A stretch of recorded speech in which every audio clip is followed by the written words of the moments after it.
Where the hoes at? Let me get a hoe. You got all the hoes. Let me get a hoe. Bro, I'm talking about I'm in the that being disrespectful, bitch. I hear say skeeting me. Skeeting you? I can't do that, bitch. That's not worth money now. On October 6, 2023, a quiet street off Moncrief Road in Jacksonville became the scene of a nightmare that would haunt the city for months. A Mini Cooper, riddled with bullets, sat abandoned. Behind the wheel, the driver was lifeless. In the back seat, an 18-year-old boy's bright future was violently stolen. That boy was Antonio Dominic Tilley Jr., charismatic, full of life, and deeply connected to his family. But this was no random act of violence. Antonio had become the target of a $20,000 bounty, a deadly trap set by his neighbor to be killed. He thought he was meeting a woman for a simple date, a moment of connection he had no reason to fear. What he didn't know was that Diamond Harris, the woman he trusted, had been manipulated into luring him into danger. Waiting in the shadows was Juquan Mills, her boyfriend, to carry out the horrifying plan. But what Diamond didn't realize was that Juquan had no intention of taking responsibility. From the very beginning, he had positioned her to carry the blame instead. What unfolded that night wasn't just a shooting. It was a calculated, chilling story of manipulation and betrayal. But before we uncover the chilling evidence that points to his killers, let's rewind to the start of this tragic story. Shut up.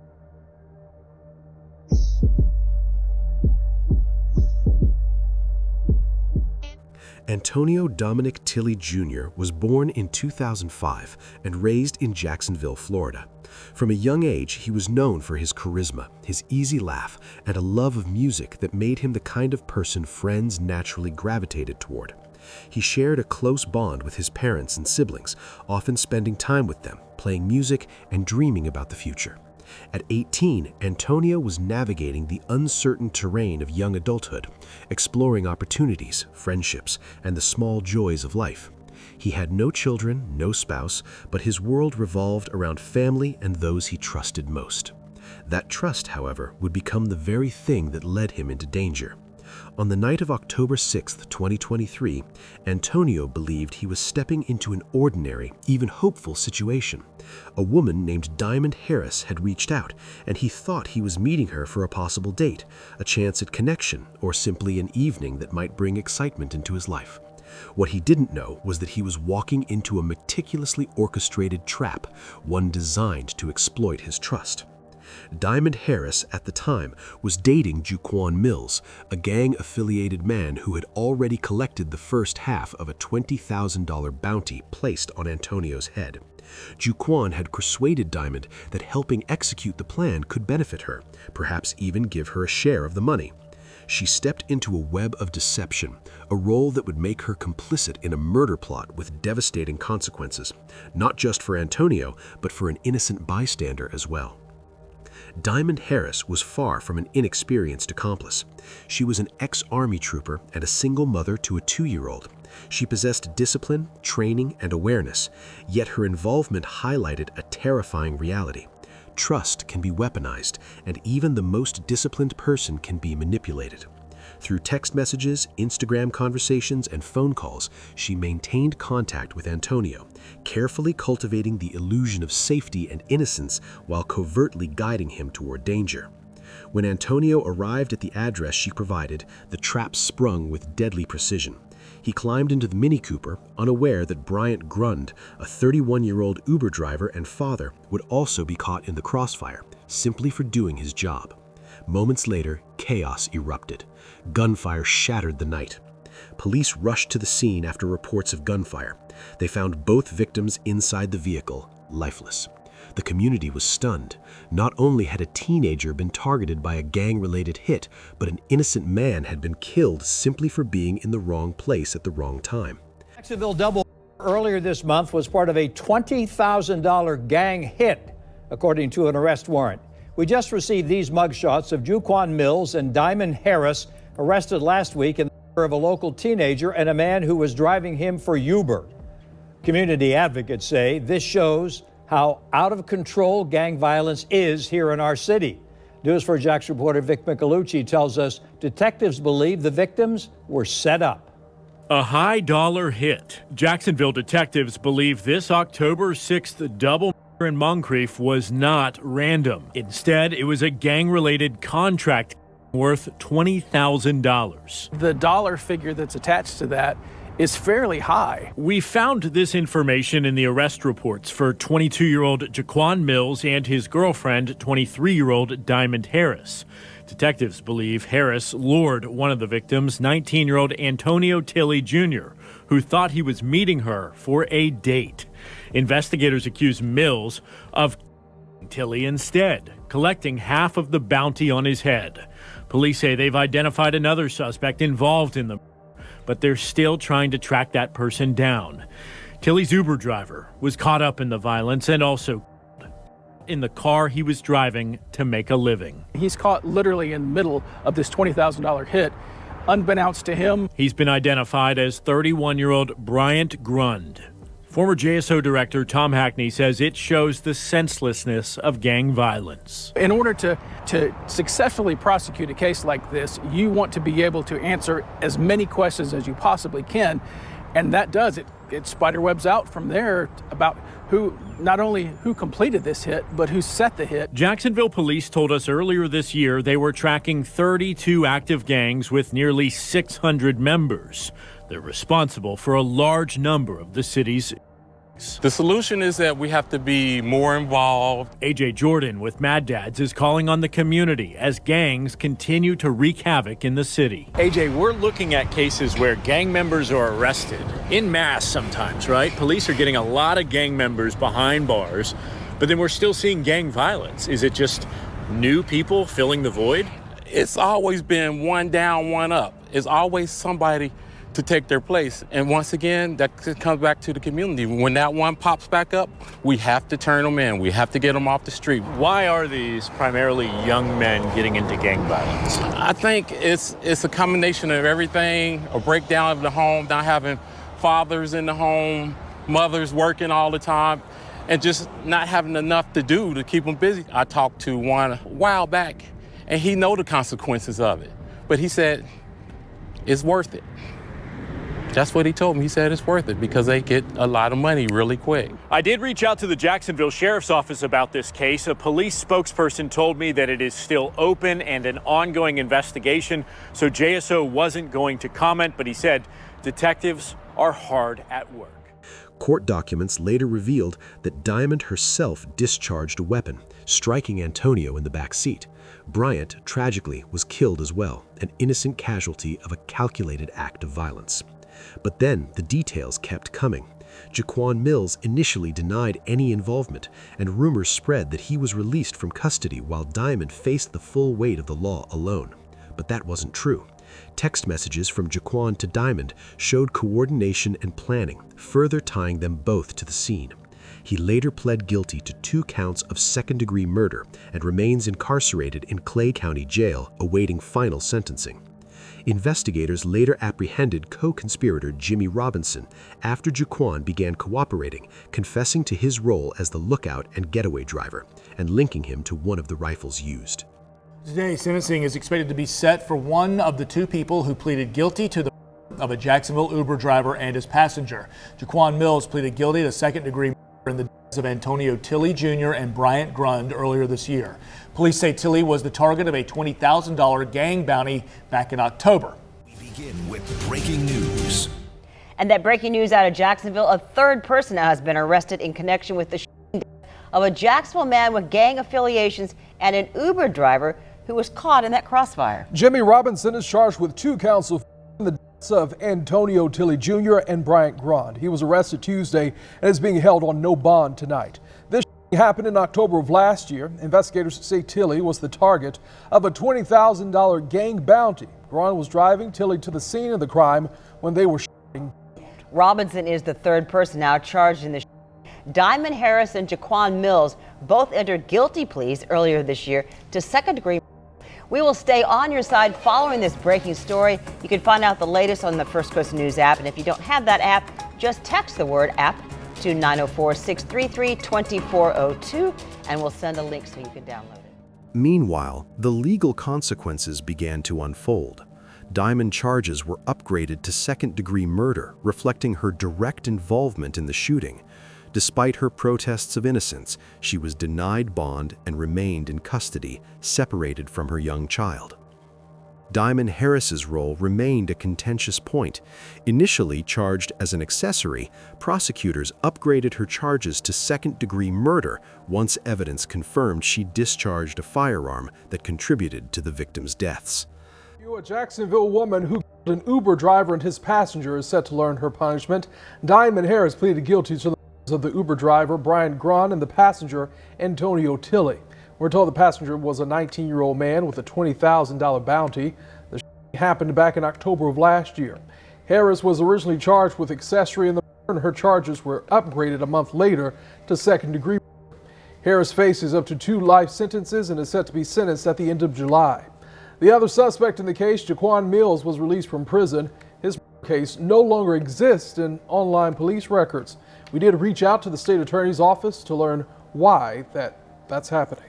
Diamond Harris, blindsided by the severity of the charges, pleaded for mercy in a letter to the Duval County judge, citing her military service, character references, and the hardship of being separated from her young son.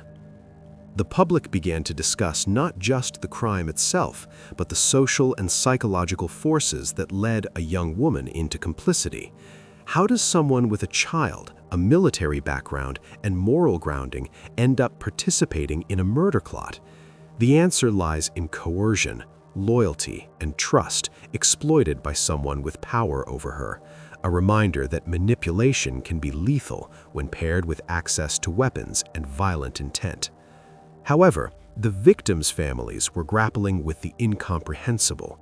Antonio's family described him as imperfect, loving, and full of humor, devastated by the violence that claimed his life.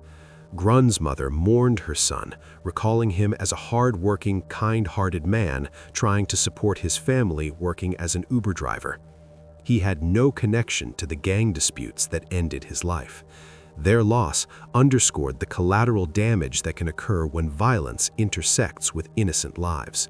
Both deaths left lasting voids, reminders of the collateral damage that accompanies gang violence. A call for the community to rally around the family of an Uber driver who was shot and killed last month. The Justice Coalition held a news conference today asking for help and resources for the family of Bryant Grund. Our Riley Phillips is on your side tonight. She's live in Jacksonville. Riley, what does this family need the most right now? Yes, the biggest thing they need right now is a place to stay. They can only stay in their current hotel for 1 more week. So the Justice Coalition is looking for someone who might have an extra place to stay or just donations to really help this family who have lost the main provider of their household.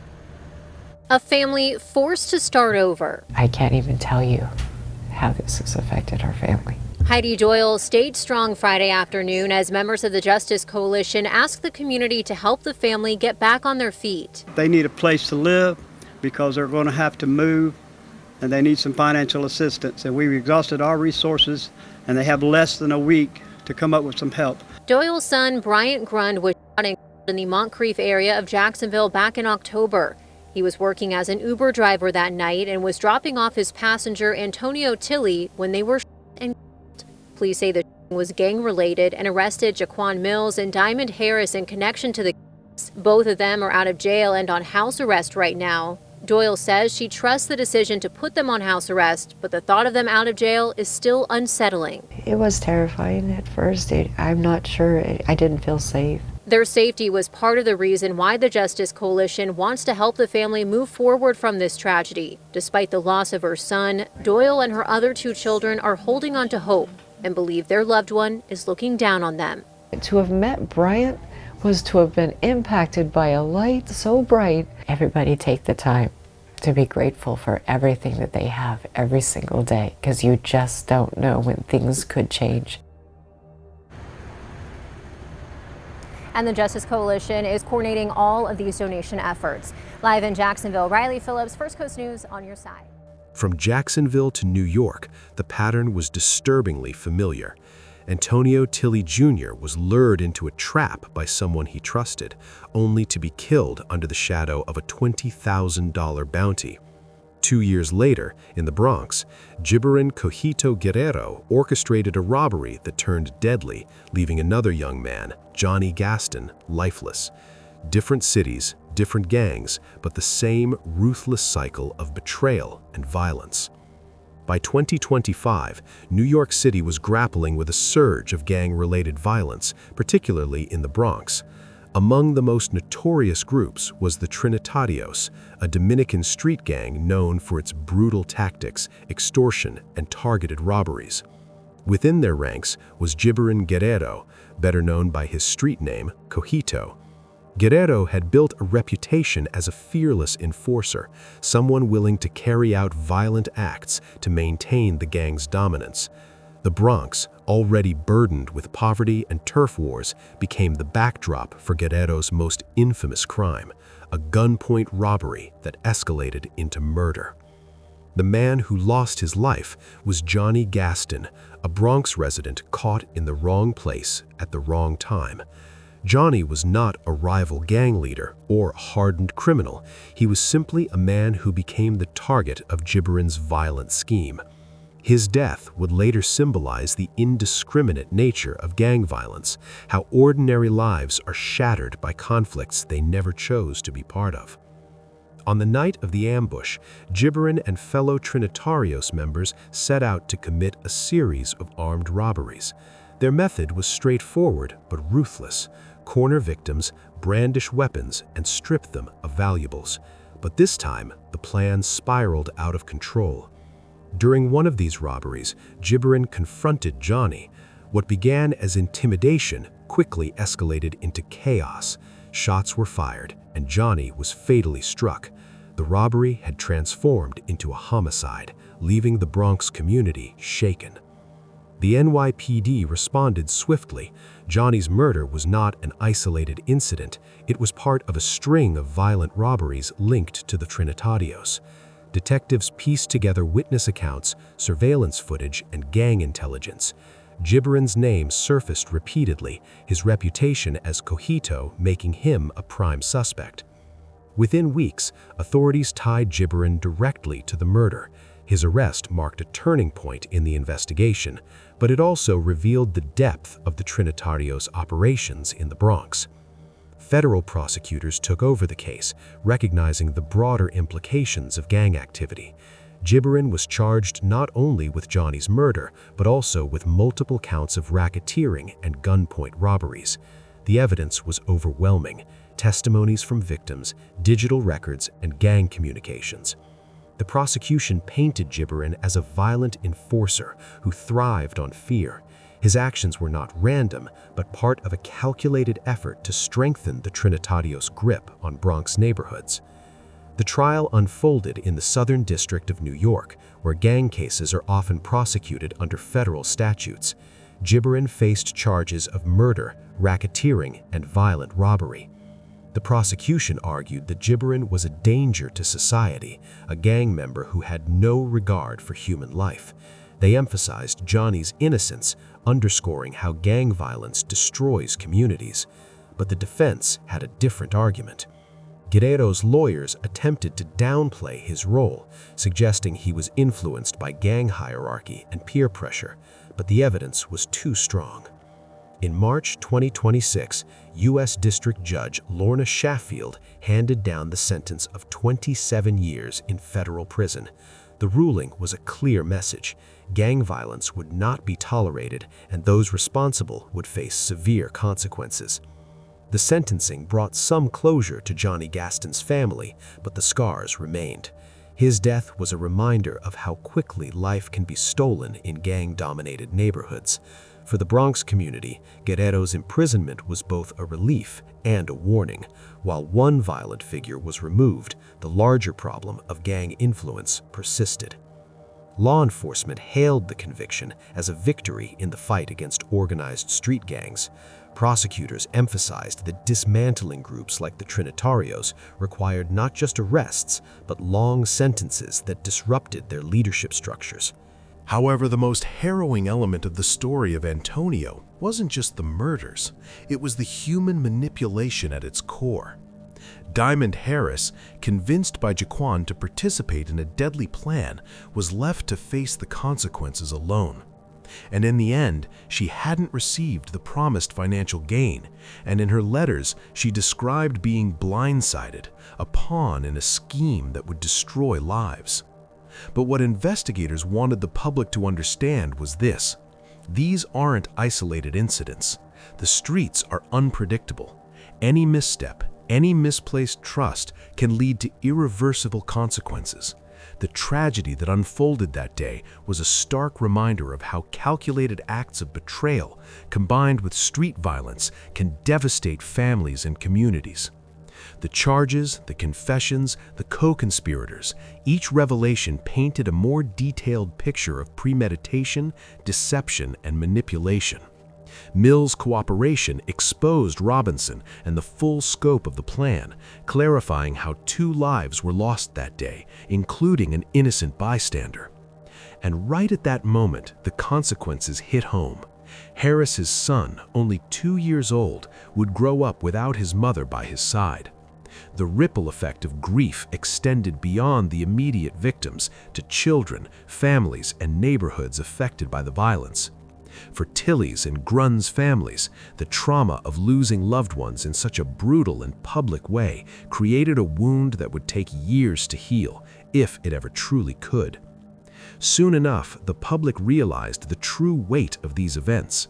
A single mother and ex-soldier was now incarcerated, a young man brutally murdered for his involvement in a gang feud, and an Uber driver simply trying to make a living was gone forever.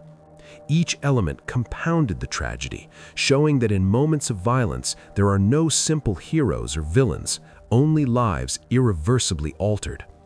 Community awareness about gang violence, coercion, and criminal influence has grown. Discussions about intervention, prevention, and understanding the pressures individuals face have started in schools, social forums, and community spaces. While this doesn't undo the losses, it creates a potential path for preventing similar tragedies in the future. Finally, as we reflect on this story, it becomes clear that accountability, awareness, and support are not just ideals, they are necessities.